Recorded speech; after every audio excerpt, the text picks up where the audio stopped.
इस वक्त ज़िला गाज़ीपुर के दिलदार नगर में मौजूद में हूँ। वो दिलदार नगर इलाका गाज़ीपुर का दिलों का धड़कन है। कलकत्ता हो, बम्बई हो, दिल्ली हो, दिलदार नगर के पूरे कमसारोबार के इलाके के रहने वाले लोगों का एक अलग मिजाज है, एक अलग रहन सहन है। आज उसी दिलदार नगर में जो बुज़ुर्गों ने सपना देखा था, उस सपने को गुलाम मजहर हुसैन खां ने बशीर खां महिला महाविद्यालय बनाकर इन्होंने पेश किया है। और आज इस तरह का प्रोग्राम पहली मर्तबा यहाँ हो रहा है। औरतों को कैसे उनके हकूक़ तरबियत दी जाए ताकि माशरा सुधरे। मैं मजहर साहब से जानना चाहता हूँ कि आपके जहन में इस तरह का प्रोग्राम आने का क्या मकसद था?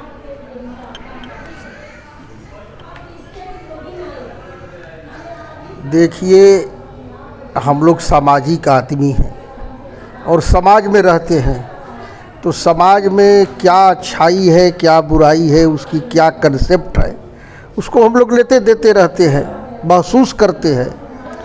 तो उसके तहत चूँकि हम लोग शुरू से जुड़े हैं, सामाजिक कारकुन रहे हैं, साथ में हम तो राजनीतिक भी कारकुन हैं, रहे भी हैं भी।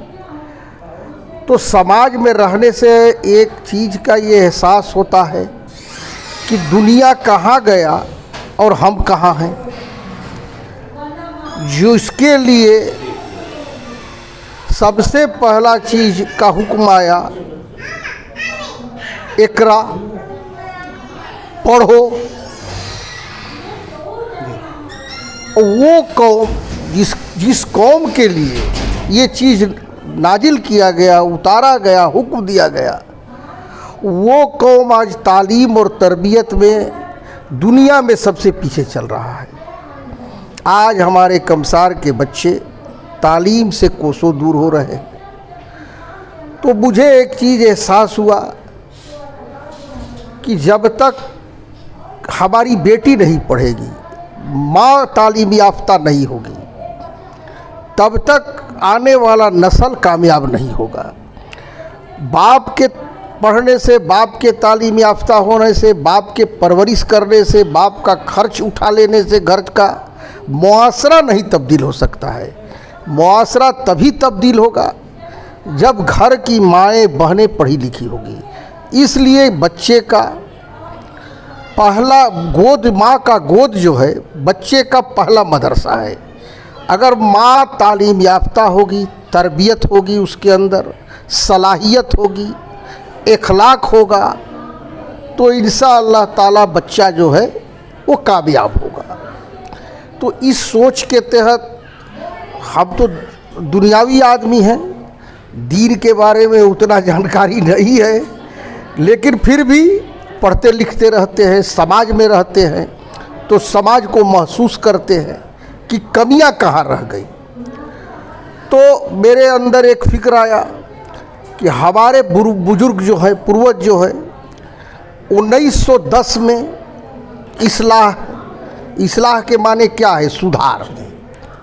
बहुत से लोग जो इस्लाह में जाते भी हैं हमारे बिरादरी के, उनको ये भी पता नहीं है कि इस्लाह क्या है। बस इस्लाहिया का मीटिंग में चलल जा। लेकिन इस्लाह के माने क्या है? इस्लाह के माने है सुधार। किसका सुधार भाई? समाज का सुधार, अपना सुधार, अपनी कौम का सुधार। तो ये सुधार कैसे होगा? देखिए, आप पत्रकार हैं। बहुत पहले नेपोलियन ने कहा था कि तुम मुझे ग्रेट मदर दो, मैं तुझे ग्रेट नेशन दूंगा। एक पढ़ी लिखी माँ दोगे तो मैं एक अच्छा मजबूत मुल्क तुम्हें दूंगा। तो इस सोच के तहत हमने पढ़ाई से हम जुड़े हैं। हमारी खानदान उस कॉलेज से जुड़ी रही है हमेशा से। हमारे बुजुर्गों ने कॉलेज को कायम किया।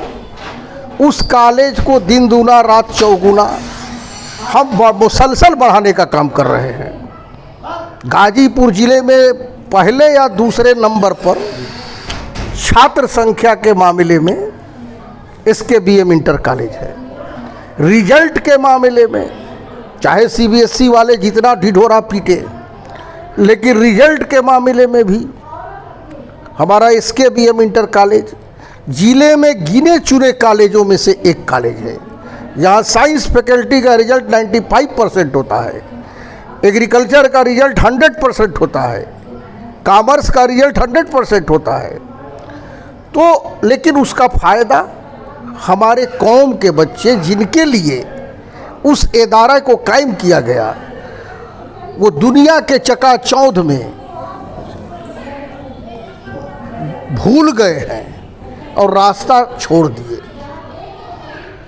तो हमने, और वो पढ़ रहे हैं, अब नौकरी कर रहे हैं, अपने परवरिश कर रहे हैं, लेकिन हम कामयाब कैसे होंगे?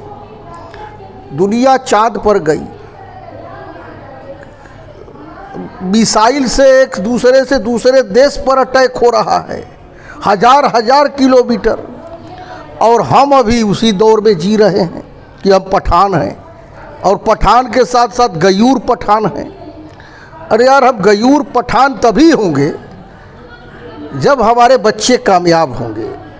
आप लोगों पे एक इल्ज़ाम है कि आप पठान जो हैं दूसरे बिरादरी के मुसलमानों पे आप लोग ध्यान नहीं देते हैं और उन्हें बहुत जिल्लत हक़ारत की निगाह से देखते हैं, इससे कैसे समझेंगे? ऐसा नहीं है। आज भी हमारे एसकेबीएम इंटर कॉलेज में अबौरा का अंसारी का लड़का 89% नंबर पाया है। आज भी हमारे कॉलेज की, उसको मैं नाम नहीं लूँगा, गरीब की बच्ची थी, उसके बाप पढ़ाने के लिए राज़ी नहीं हो रहा था फीस देने के लिए।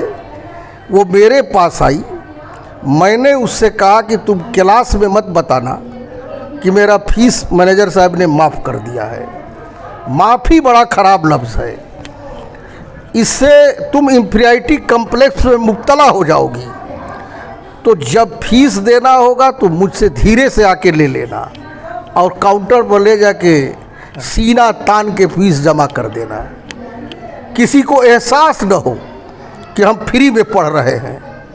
और मैंने उस बच्ची को पढ़ाया, उसको मैंने ग्रेजुएट कराया, पोस्ट ग्रेजुएट कराया, उसको बीएड में एडमिशन कराने के लिए मैंने सहयोग किया। आज वो लड़की जो बिहार में शिक्षकों का भर्ती हुआ था, उसमें लेक्चरर ग्रेड में भर्ती हुई है। आज 75,000 रुपया उसको सैलरी मिल रहा है। उसकी परिवार जो है आज एक सामान्य ज़िंदगी जी रहा है। ये कहने वाला और करने वाला दोनों में अंतर है। हमारे ही कॉलेज के एम अंसारी साहब हमारा स्टूडेंट थे, हमारे गांव के थे, इग्नो के डायरेक्टर थे, हमारे कॉलेज से पढ़ के निकले, Indira Gandhi national open university के डायरेक्टर हुए, यूजीसी के मेंबर हुए। यूजीसी क्या है बहुत लोगों को पता नहीं होगा। यूजीसी है यूनिवर्सिटी ग्रांट कमीशन, जो पूरे हिंदुस्तान के यूनिवर्सिटियों को फंड अलॉट करता है, चलाता है, पॉलिसी बनाता है, उसका मेंबर हुए। आप कैसे ये बात कह रहे हैं? ऐसी हमारी सोच नहीं है, ऐसी कल्पना नहीं है, न ऐसी कोई सोच है। अब किसी धर्म के प्रति नहीं, किसी जात के प्रति, किसी मजहब के प्रति।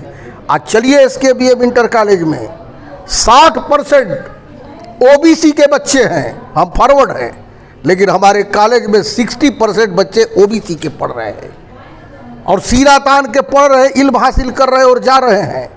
इस तरह की कोई भावना नहीं है, इस तरह की कोई बात नहीं है।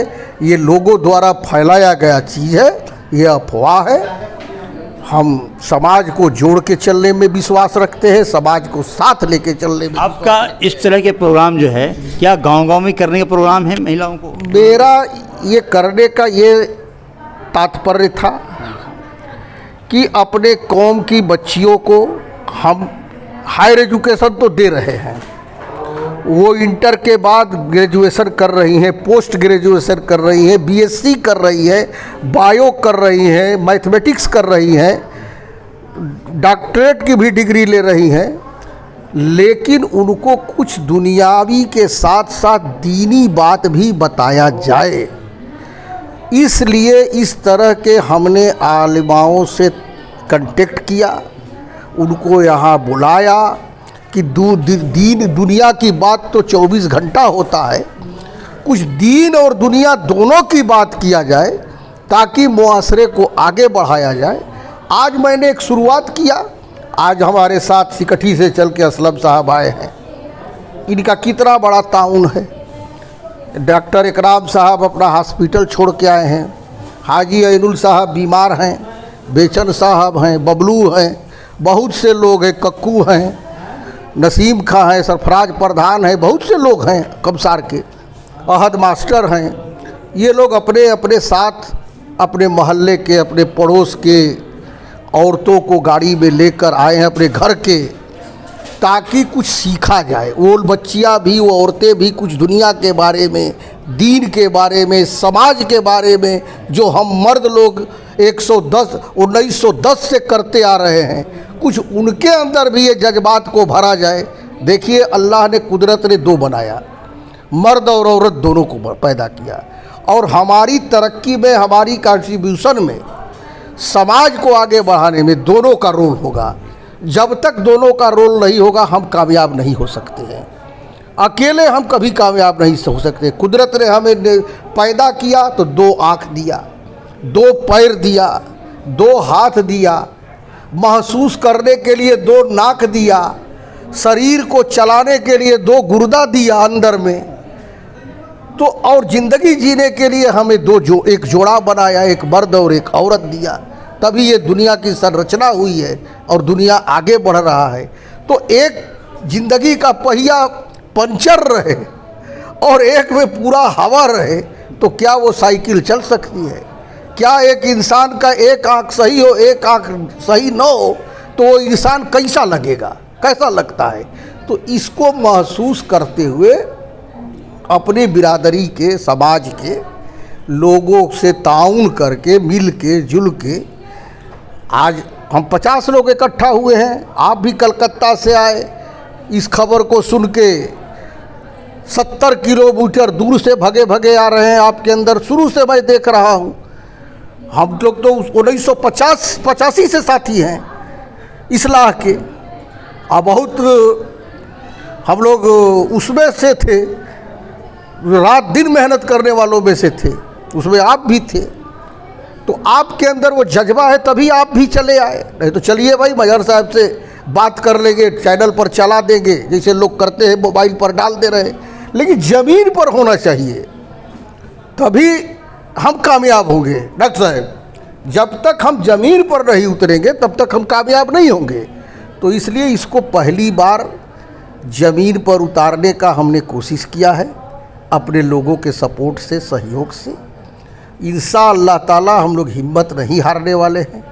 आगे भी आने वाले कल में इस तरह का प्रोग्राम 4-5 गांवों के बीच में कहीं एक गांव में, जैसे उसिया में आज हो गया, अब कोई अगला पड़ाव कुर्रा में किया जाएगा, बारा में किया जाएगा, गंगा उस पार किया जाएगा, करमनासा उस पार किया जाएगा। जो हमारे लोग हैं पूरे इस इलाके में ऐसे करके जोड़ा जाएगा। और इंशाअल्लाह ताला हमें ये उम्मीद है कि हमारे साथ साथ अगर ही हमारी माएँ और बहनें जुड़ जाएगी तो इंशाअल्लाह ताला वो मंजिल दूर नहीं जिस मंजिल के तलाश में हम 1910 से भटक रहे हैं, इंशाअल्लाह हम कामयाब हो गए। इसे इस वक्त बिहार से आए हुए हैं जनाब असलम खान साहब। सिकठी एक गाँव है, मशहूर गाँव है। मैं आपसे जानना चाहता हूं कि आज के इस प्रोग्राम को देखने के बाद आप क्या महसूस कर रहे हैं? क्या अपने क्षेत्र में इस तरह की औरतों को सामाजिक आंदोलन से जोड़ने के लिए, शिक्षा से जोड़ने के लिए क्या प्रोग्राम बनेगा आपके यहाँ? पहले मैं आपके चैनल को शुक्रिया करता हूँ।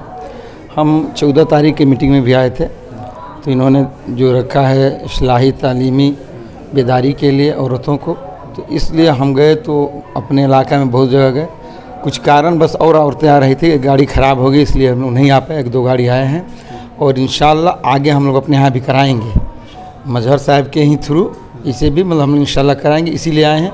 और इसका बहुत अहम ज़रूरी था। हम भी 5-7 साल से एक्टिव है, देख रहे हैं, बिरादरी में चल रहे हैं। कामयाबी न होने का यही हमारा काम है कि घर परिवार में बच्चियाँ जो जब तालीम याफ्ता हो जाएंगे, इस्लाम के बारे में जान जाएंगे, तो इंशाअल्लाह कामयाब, इसी के लिए हम आए हैं। और बहुत अच्छा प्रोग्राम रहा। तो